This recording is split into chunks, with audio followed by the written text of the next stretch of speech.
Hello and welcome to Daily Records. I am Tommy Burton, and today we are going to be talking about this album, Julie Driscoll, simply titled 1969, released, funny enough, in 1971. Whatever. 1969 is the name of the album. Now, this features the Keith Tippett Group, who Keith Tippett was a jazz musician that Julie would go on to marry. Now, a little background on Julie. A lot of people know Julie as a singer and actress from England. Not very well known in the United States, as well known. A lot of people know her version of the Bob Dylan song, This Wheel's on Fire.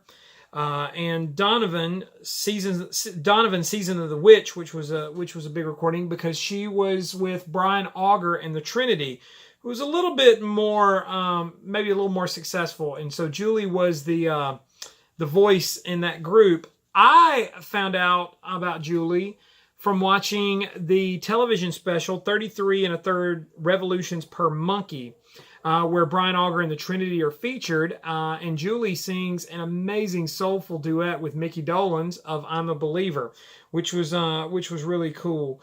And from what I understand, she was in a group prior to Brian Auger's with Rod Stewart. So "This Was on Fire" was probably her biggest hit, or most well known in the UK, as well as the United States, and that version actually, or she re-recorded a version later for Absolutely Fabulous. So the Ab Fab fans out there are familiar with Julie Driscoll's performance. Now, she did marry Keith Tippett, and this is where she began to collaborate with Keith on this particular album, 1969. Who was a jazz musician, and she now goes by Julie Tippett.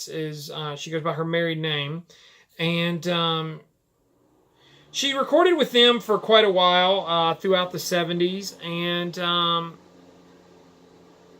has recorded a few albums with as a jazz vocalist, and that's kind of been her main thing. But she's been very active in the music business really since the early 60s, from recording with Brian Auger all the way up through recently. She's released recordings. Very beautiful lady. Now, this album in particular, let me just go ahead and say, one of the things that drew me to Julie was the duet she did with Mickey Dolenz. Very soulful. I'm a big sucker for the English female soul singer, Annie Lennox, Dusty Springfield. Julie, she falls into that category. Big voice, big soulful voice, and I'm a sucker for that. And so that's what got me interested in Julie Driscoll. Now, this album in particular, and I believe mine, this particular copy is an English copy. Maybe it says "Made in England" on it, so I'm assuming. I wish I could say this really blew me away. I'm a big fan of her voice, so she's one of those people that probably could just sing nothing, just whatever. What's the joke? Sing the phone book, and it's great. As an album, though, I can't really give this a glowing recommendation. It's very tasteful playing, great singing. But there's really no lack of, to me, there's a lack of real songs here. The material, like I said, kind of acoustic based, a lot of it. It's not like, a jazz thing. As a matter of fact, Julie played acoustic guitar on quite a few tracks. But real kind of poetic lyrically. But there's no real sense of like songcraft here.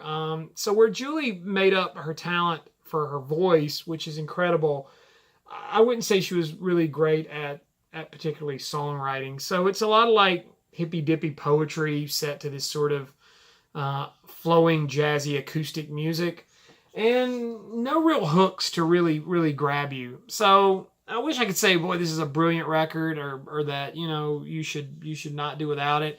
But Julie Driscoll, particularly her work with Brian Auger, is certainly worth looking into, and I highly recommend it. And if you're into like some nice sort of jazz sort of background kind of stuff, this might be up your alley. I don't know. What do you think? Comment down below. Like, comment, subscribe, share, follow me on Instagram and Twitter. It's TommyBurton75. What do you think about Julie Driscoll's 1969, released in 1971? I'll see you all again tomorrow with another Daily Record.